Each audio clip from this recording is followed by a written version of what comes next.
Hello and welcome to the Radio Scilly video news. Sign up to our YouTube channel at youtube.com/Radio Scilly for updates on what's happening around the islands and video reports featuring the people and places you know.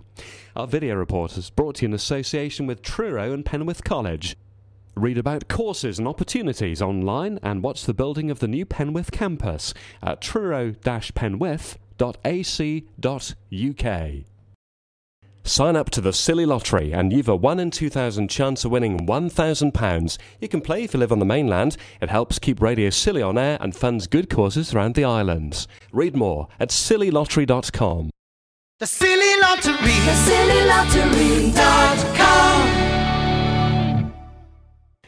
An award-winning playwright and novelist staying on St Mary's at the moment is to talk to youngsters at the Five Islands School about his latest work. Terence Frisbee has been highly acclaimed for his book, Kisses on a Postcard, which has also been produced as a musical.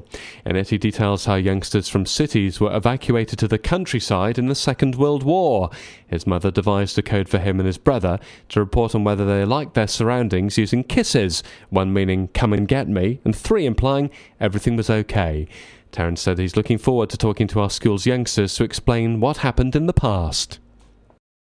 I shall tell them about the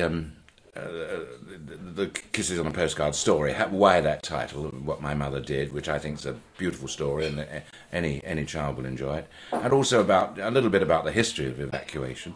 It was, after all, the largest movement of people in the history of this country, which is pretty impressive, and people forget that. And it was a huge rending apart of families and so on. The application by the Bishop and Wolf to extend its hours at weekends cost our local authority around £1,650.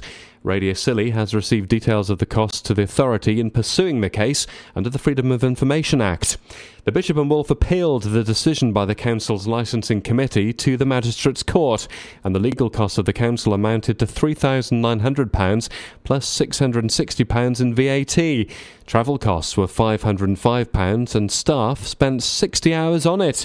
The Council was awarded costs by St Austell Brewery to the tune of £3,430. The landlord of the Bishop and Wolf Public House says he's winning the battle against late-night noise by dealing proactively with the problem. Radio Scilly has received some complaints about noise levels which have reportedly been emanating from the Littleporth area at the back of the venue. Some people have attributed this to drinking on the patio at the pub. But St Mary's Police say they've been patrolling the area. They found nobody generating late-night noise.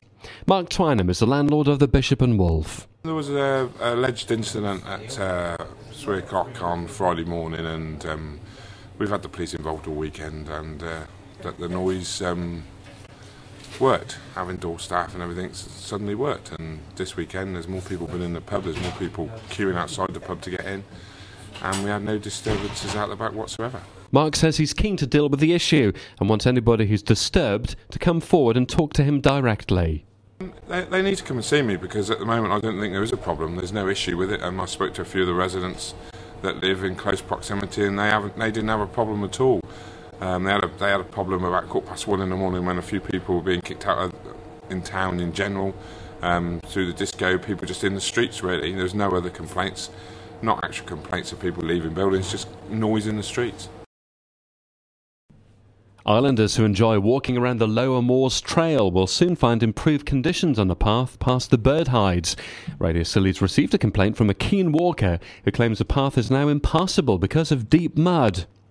The Wildlife Trust warden David Moore tells Radio Scilly he's aware of the problem, and the Trust has put signs on the gate at the ends of the trail to warn people they need to use Wellington boots to complete the walk, but somebody keeps taking the signs down. David says they've put the work to raise the level of the footpath surface out to tender. He says there are a number of contractors on the islands who can do it. He hopes to be able to award the deal at the end of May. The availability of workers will have a bearing on when the work can be done. David doesn't have a reason for the state of the route. He says the wet conditions haven't helped. It's been impassable at times over the past year, and he's received a number of complaints. It's not an option to drain the area around, as the wetland habitat is a positive aspect of the islands, and the marine variety of rushes are of natural significance. We had a very good meeting. I think both of us have got similar challenges, both of us have got opportunities, and I think what really we're saying is, I think in the past there's been a bit of distance from, well, apart from the 26 miles distance, there's been a sort of breakdown of sort of joint working. And I think that's partly Cornwall, not sort of always thinking Scilly as well, but I think equally Scilly may be doing its own thing. So when we're talking about things like research, development work, particularly overseas marketing, let alone domestic marketing, it just makes a lot of sense to work together because the products complement themselves, and the two together makes a bigger splash in terms of profile than either one on their own. So what ways of going forward have you firmed up, or is it just initial discussions? It's initial discussions. I was hoping to meet Ireland Marketing tomorrow, but I've got to leave earlier because the planes are playing up. But the idea really is, particularly on marketing, is like when we do overseas marketing, why not do Cornwall and the Isles of Scilly? Often when we get journalists down, then we can turn around and offer a connection to the Isles of Scilly so that you just get that broader area.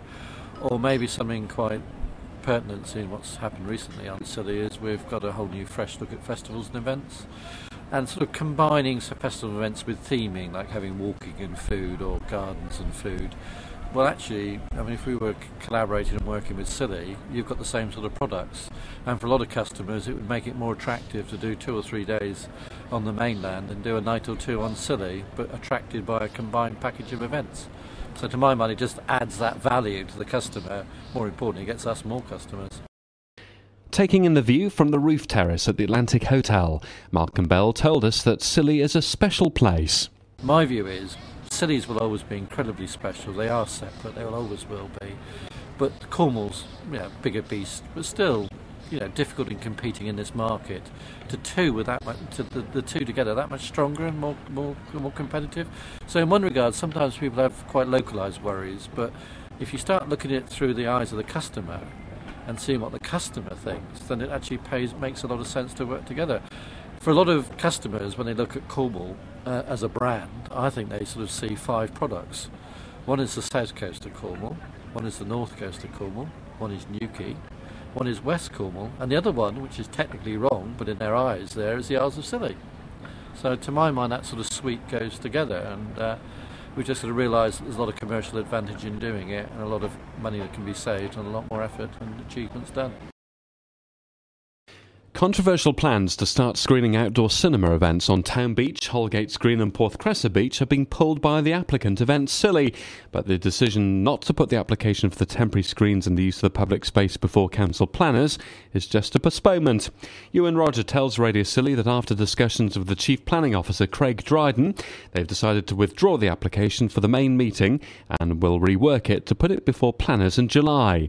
Ewan says his intention is to deliver a screening in August. Engineers from the operators of the digital television mast at Telegraph Arqiva have been dispatched to the islands to deal with a problem with reception on Freeview BBC programmes. Bruce Randall of the company's corporate press office told Radio Scilly News that staff would deal with the problem identified after Radio Scilly contacted the company to inform them of islanders' reception difficulties. A number of calls came into the radio station from islanders who found their picture on BBC One pixelating and freezing regularly. One resident, Sue Baving, who can see the telegraph mast from her home on the Strand, was receiving poor reception, and guesthouse proprietor Sheila Thomas of Porthcressa Road said her television set was recording no digital signal at all. Bruce said he couldn't say whether the recent electrical form was the cause of the fault, but he did explain that ITV and Channel 4 services were unaffected because although they use the same aerial, they use a different set of frequencies and transmission system on the tower, and it's hoped that the problem can be resolved soon.